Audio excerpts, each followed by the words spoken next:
keeping you informed. This is KD Country 94 and Z96.3 News. Kansas Information Network News. I'm Karen Johnson. The federal government appears to be easing up on Boeing after 2 deadly plane crashes. On Thursday, the U.S. Justice Department moved to drop a criminal fraud charge against Boeing, asking a judge to cancel an upcoming trial connected to plane crashes that killed 346 people just 5 months apart in Indonesia and Ethiopia. The deal allows Boeing to avoid any criminal prosecution about the 737 MAX jetliner. I'm Jared Sorello. The Kenner Police Department has made a 3rd arrest in the February death of Aiden Manzano, a Kansas City sports reporter visiting New Orleans for Super Bowl 59. Christian Anderson, 33, of New Orleans, was booked into the Jefferson Parish Correctional Center after investigators tied him to an alleged scheme that led to Manzano's death. This is Kansas Information Network News. The voice of agriculture, Kansas Farm Bureau.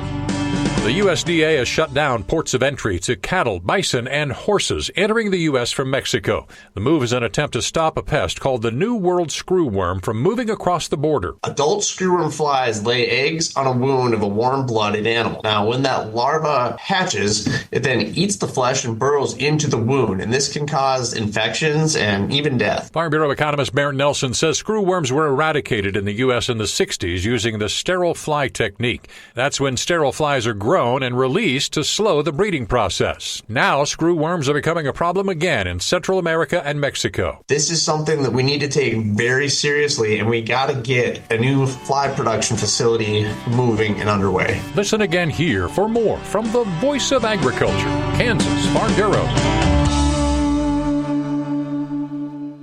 KD Country 94 weather.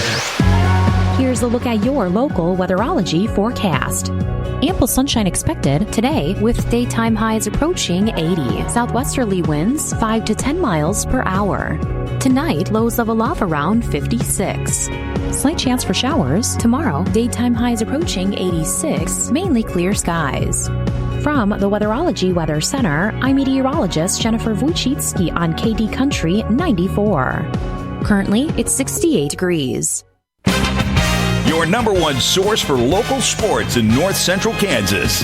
This is KD Country 94 and Z96.3 Sports. KIN Sports, I'm Spencer Dupuis. Topeka native and Topeka High alum Najee Kennedy pitched a 2-hitter with 10 strikeouts, and the number 12 seed Texas Tech Red Raiders edged the unseeded Rebels of Ole Miss in the first Women's College World Series appearance for both teams. Kennedy's last year's USA Softball Collegiate Player of the Year led Stanford to the national semifinals 2 straight seasons before transferring to Texas Tech this past season. She led the Red Raiders to their first Big 12 regular season and tournament titles. She was dominant against Ole Miss in a game delayed by 75 minutes due to lightning and rain. She retired the first 16 batters she faced and struck out the side in the 1st and 7th innings. She blew a fastball by Rebels slugger Lexi Brady for the game's final out. Texas Tech will play UCLA on Saturday for a spot in the semifinals. Expect Najee Kennedy to once again get the start on the mound. Kansas Information Network Sports, I'm Spencer Dupuis. Coming up, it's your KDNS KZDY Sports Bite with John Bowden. Brought to you by Treb Construction in Tipton, your one-stop shop for construction, concrete work, and garage doors. Nick's Pasture Clearing LLC. If what you need done involves a skid steer, give Nick's Pasture Clearing north of Downs a call. And Goddard Repair, specializing in semi and trailer repair on Highway 24 in Beloit. Proud supporters of your area athletics. And now for your Sports Bite. NCAA All-League Baseball and Softball selections are out. Beloit Baseball had first team Ashton Bletcher, Cannon Olson, and Joel Rexroth first team. Honorable mention was freshman Paxton Fouts in baseball. The Beloit baseball team finished 11-10 on the year. Softball, Beloit finished 19-8. First teamers include McKenna Channel, Carly Smith, Olivia Wright. Honorable mention was Samantha Thompson. Today marks day one of the Kansas State High School State Track Championships in Wichita. Among the area athletes competing today include Kate Kendig of Osborne, 1A girls 3,200-meter run, Caden Armconnect, Smith Center, 2A girls shot put, Eli Johnson, Griffin Johnson, Brody Boudreaux from Beloit, 3A boys discus, Carly Brummer from Tipton Catholic in the 1A girls javelin. In the 1A boys high jump, Camden Ward of Rock Hills. 2A girls 3,200 meter run, Madison Howland is the favorite and defending champion from Smith Center. 2A boys 3,200 meter run, Gavin Hickert of Smith Center. 1A girls discus throw, Levy Reiner from Osborne. 1A girls 400 meter dash, Bethany Simmelink of Rock Hills. 2A girls 400 meter dash, Cody Hewell of Sylvan Lucas. 1A boys 400 meter dash, Andy Cooper of Pike Valley, Xavier Miller of Lincoln. 2A boys 400 meter dash, Mason Enix and Cole McKelvey of Smith Center. 1A girls 300 meter dash, or 300 meter hurdles, Gentry Reiner Osborne, Claire Mick of Osborne. And then the 300 girls 300 meter hurdles competing is Dakota Gray of Beloit, Scarlett Ludwig of Beloit. 3A girls discus throw, Tatum Seifert, Cass Thompson, Samantha Thompson of Beloit. Ashlyn Schultz of Osborne will compete in the girls 1A high jump. Hallie Meisner of Rock Hills will compete in the 1A girls high jump. 3A girls high jump, Sophia Thompson of Beloit. Boys long jump, 1A Edward Herenick from Beloit St. John's, Nate Myers from Rock Hills. 2A girls javelin throw, Alexis Kelch, Lily Highland of Smith Center. 3A girls pole vault, Ashton Loomis, Bentley Pruitt, Zeta Purvis of Beloit. 1A boys 300 meter hurdles, Jeremiah Miller of Lincoln and Tyson Gates of Beloit St. John's. 2A boys 300 meter hurdle, Carson McKelvey of Smith Center. And 1A girls 200 meter dash, Bethany Simmelink of Rock Hills. 1A boys 200 meter dash, Andy Cooper of Pike Valley. 100 girls 4x4 meter relay, Osborne. 3A girls 4x400 meter relay, Beloit. And 1A boys 4x400 meter relay, Beloit St. John's. And the 2A boys 4x400 meter relay team of Smith Center. Good luck to all area athletes. Yesterday we were able to talk to Trooper Ben with the Kansas State Highway Patrol. He visited the Kids Cafe in Beloit, an organization nonprofit that feeds young kids and has activities.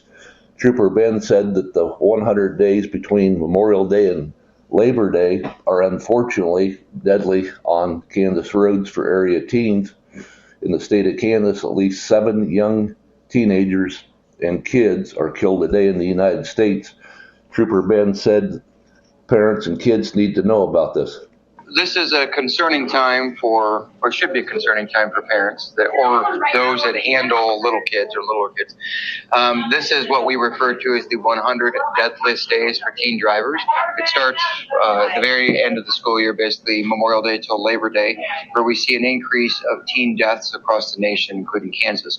So we typically see 8 per day across the nation, but when it comes to the 100 deadliest days for teens, it increases to over 10 per day, and that's just the deaths, which is devastating in itself, but then you've got a significant amount of injuries that are happening, and then those wrecks that are not injury accidents, just crashes.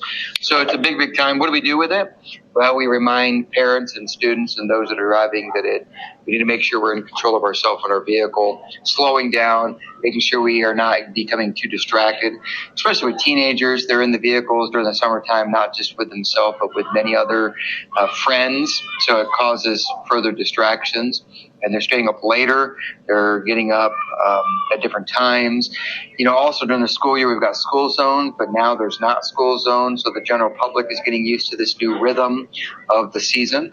And all of that combines to some devastating moments happening on our roadways.